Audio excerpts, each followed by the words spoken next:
سب کچھ شانت تھا، جیسے ہاسٹل بھی علی کے چلے جانے کا انتظار کر رہا ہو۔ چھٹیوں کے دوران میں نے اپنے آپ کو کنونس کر لیا کہ یہ سب صرف میرا وہم تھا، شاید تھکان، سٹریس اور تنہائی کا اثر۔ 2006 کا نیا سیمسٹر شروع ہوا اور مجھے ایک نیا روم میٹ ملا، متین، جو یونیورسٹی کی فٹ بال ٹیم کا ایک پلیئر تھا۔ متین اچھا لڑکا تھا، ہمیشہ مصروف رہتا اور زیادہ تر اپنی ٹیم کے ساتھ یا پریکٹس میں ہوتا۔ ہم ایک دوسرے سے ٹھیک ٹھاک ملتے، لیکن زیادہ بات چیت نہیں ہوتی تھی۔ مجھے لگا شاید اب ہاسٹل کی زندگی نارمل ہو جائے گی، لیکن میں غلط تھا۔ صرف ایک ہفتے بعد، بنا کسی وجہ کے، متین نے ہاسٹل چھوڑ دیا اور دوسرے روم میں شفٹ ہو گیا۔ اس نے مجھے ایک شبد بھی نہیں کہا، نہ کوئی وجہ بتائی، نہ کوئی شکایت کی۔ پھر ایک دن جب میں کلاسز سے واپس آیا تو دیکھا اس کی ساری چیزیں غائب تھیں، جیسے وہ بنا کچھ کہے جلدی میں چلا گیا ہو سکتا ہے کہ اس نے بھی کچھ محسوس کیا ہو۔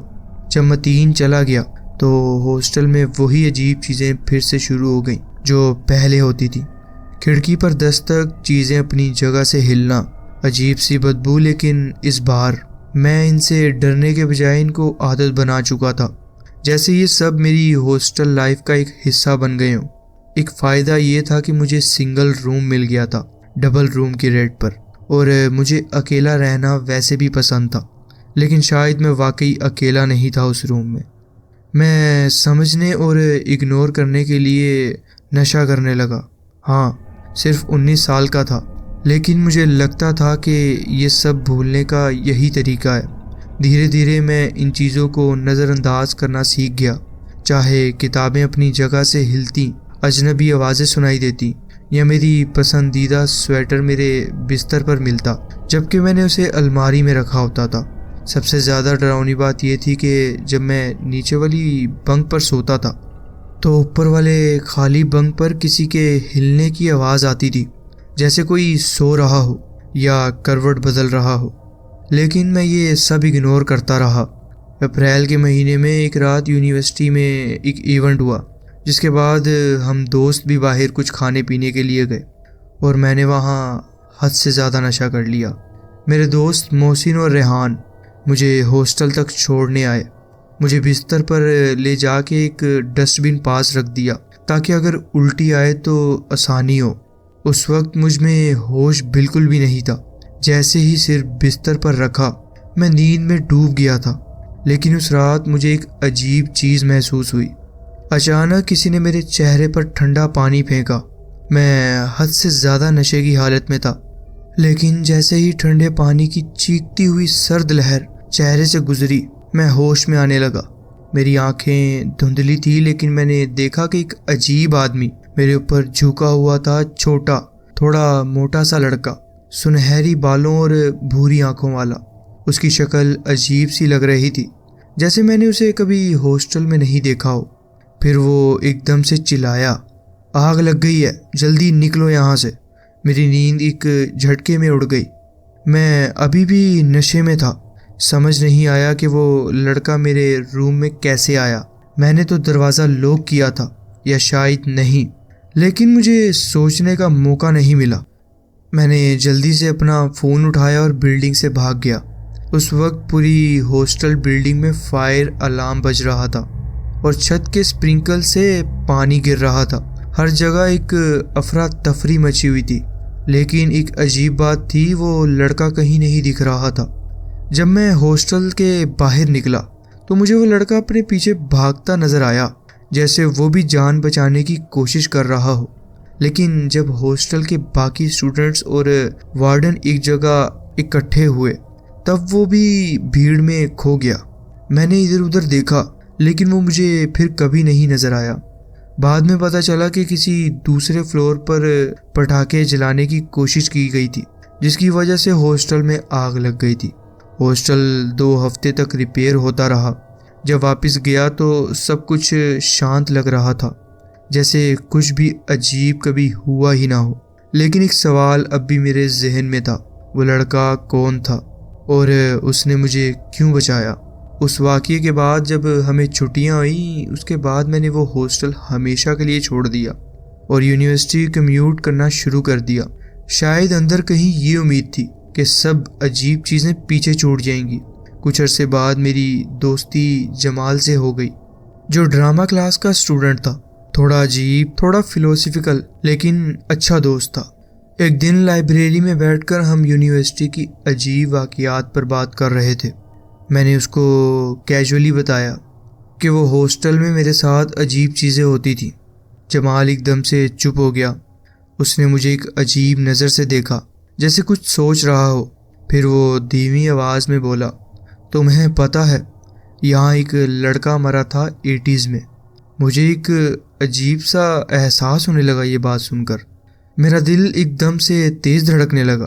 جمال نے آگے بتانا شروع کیا، اپریل 1986 میں کچھ لڑکوں نے مذاق میں ہاسٹل کے دوسرے فلور پر ایک دھواں پھینکنے والا بوم پھاڑا تھا، لیکن یہ مذاق اصلی آگ میں بدل گیا تھا۔ ایک اسٹوڈنٹ اندر ہی پھنس گیا تھا، اس کی سانس دھوئیں کی وجہ سے بند ہونے لگی۔ وہ پہلی منزل پر بھاگنے کی کوشش کر رہا تھا، لیکن پھر جمال ایک سیکنڈ کے لیے رکا اور پھر دھیمی آواز میں بولا، وہ راستے میں ہی گر گیا اور مر گیا تھا۔ میرے ہاتھ ٹھنڈے ہونے لگے۔ کیا وہ لڑکا جو مجھے بچانے آیا تھا وہ وہی تھا؟ دل اتنا زوروں سے دھڑک رہا تھا کہ ابھی جیسے سینے سے نکل جائے گا، لیکن کیوریوسٹی اور ڈر کے بیچ میں اور جمال لائبریری کی پرانی ایئر بکس ریکارڈ دیکھنے لگے۔ جب میں نے 1986 کا ایئر بک کھولا تو میری سانسیں ایک پل کے لیے رک گئیں۔ ایک میموریکل پیج تھا، محمد احمد، جنم 15 اگست 1967، انتقال 6 اپریل 1986، اور اس کی تصویر بالکل اسی لڑکے جیسی تھی جس نے مجھے اس رات اٹھایا تھا۔ وہی سنہری بال، وہی بھوری آنکھیں، وہی جو ہاسٹل کی آگ لگنے والی رات مجھے جگانے آیا تھا۔ میری سانسیں جیسے رک سی گئی ہوں۔ وہ تصویر، وہ چہرہ، ایک ہلکا سا مسکراتا چہرہ، اور نیچے لکھا تھا محمد احمد۔ میں ایک دم سے جمال کی طرف مڑا، میری آواز ہلکی سی کانپ رہی تھی۔ یہ لڑکا، یہ تو وہی ہے جو مجھے اس رات اٹھانے آیا تھا۔ جمال ایک پل کے لیے مجھے گھورتا رہا، پھر اس کا چہرے پر ایک عجیب سی حیرانی چھا گئی۔ تم کیا کہہ رہے ہو؟ یہ تو 1986 میں مر چکا تھا۔ میں نے لائبریری کی کرسی پر دوبارہ بیٹھنے کی کوشش کی، لیکن میری ٹانگیں کانپ رہی تھیں۔ میرا دماغ ایک دم پچھلے سال کی تمام عجیب چیزیں یاد کر رہا تھا۔ وہ آوازیں، وہ چیزیں جو اپنی جگہ سے ہلتی تھیں، وہ محسوس ہوتی نظر جو مجھے اکیلا نہیں چھوڑتی تھی۔ جمال نے لائبریری کی کتابیں پلٹنی شروع کی اور یونیورسٹی کے پرانے نیوز پیپر آرچیوز چیک کرنے لگا۔ کچھ دیر بعد ایک پرانی رپورٹ ملی جو ہاسٹل کی آگ کے متعلق تھی۔ اس میں لکھا تھا، ایک لڑکا محمد احمد آگ کے دھوئیں میں پھنس گیا، اس کا انتقال کمرے کے اندر ہی ہو گیا تھا۔ میں نے بے ساختہ جمال کی طرف دیکھا، اس کی آنکھوں میں وہی حیرانی تھی جو شاید میری آنکھوں میں تھی۔ مجھے سمجھ آیا، جو لڑکا مجھے اس رات جگانے آیا تھا وہ صرف ایک مہمان نہیں تھا، وہ ہاسٹل کا ایک پرانا رہنے والا تھا، ایک ایسا رہنے والا جو کبھی وہاں سے گیا ہی نہیں۔ میرا دماغ ایک دم جھٹکا کھا گیا۔ اس رات جب ہاسٹل میں آگ لگی تھی، وہ لڑکا مجھے مرنے نہیں دینا چاہتا تھا، لیکن ایک سوال اب بھی میرے دماغ میں تھا، محمد احمد کا اصلی کمرہ کون سا تھا؟ کیا وہ وہی روم تھا جس میں میں 1 سال تک رہا؟ جمال اور میں ہاسٹل کی پرانی پلاننگ دیکھنے ایڈمنسٹریشن آفس گئے۔ بہت مشکل سے ایک کلرک نے ہمیں ہاسٹل کی پرانی فائلز دکھائیں۔ جب ہم نے 1986 کا میپ دیکھا تو وہ دیکھ کر میں حیران رہ گیا۔ میرا روم ہاسٹل نمبر 6، روم نمبر 204 محمد احمد کا ہی کمرہ تھا۔ جمال نے میری طرف دیکھا اور میں نے اس کی آنکھوں میں وہی ڈر محسوس کیا جو اب مجھے بھی محسوس ہو رہا تھا۔ یہ صرف کچھ عجیب چیزیں نہیں تھیں، یہ صرف ایک ہورر کہانی نہیں تھی جو دوستوں کے ساتھ شیئر کی جا سکے۔ مجھے ایک گھوسٹ کے ساتھ 1 سال بتانا پڑا تھا۔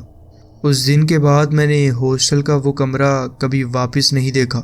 میں کمیوٹ کرنے لگا اور ہاسٹل کی زندگی ہمیشہ کے لیے چھوڑ دی، لیکن ہر بار جب میں کراچی یونیورسٹی جاتا ہوں اور وہ پرانا ہاسٹل دیکھتا ہوں، مجھے ایک عجیب سی گھورتی نظر محسوس ہوتی ہے، جیسے کوئی اب بھی مجھے دیکھ رہا ہو، جیسے کوئی پھر سے کسی اور کو بچانے کا انتظار کر رہا ہو۔ یہ تھا میرا واقعہ جو میں آپ کے ساتھ شیئر کرنا چاہتا تھا۔ جی بہت بہت شکریہ، آپ نے اپنی کہانی ہمارے ساتھ شیئر کی۔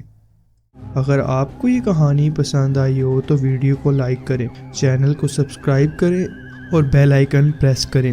اپنا بہت خیال رکھیں اور دعاؤں میں یاد رکھیے گا۔ اور اگر آپ کے پاس بھی کوئی ایسی سٹوری ہے تو نیچے دیے گئے ڈسکرپشن میں جو ای میل ہے اس پہ سینڈ کریں تاکہ آنے والی ویڈیوز کا وہ حصہ بن سکے۔ اللہ حافظ۔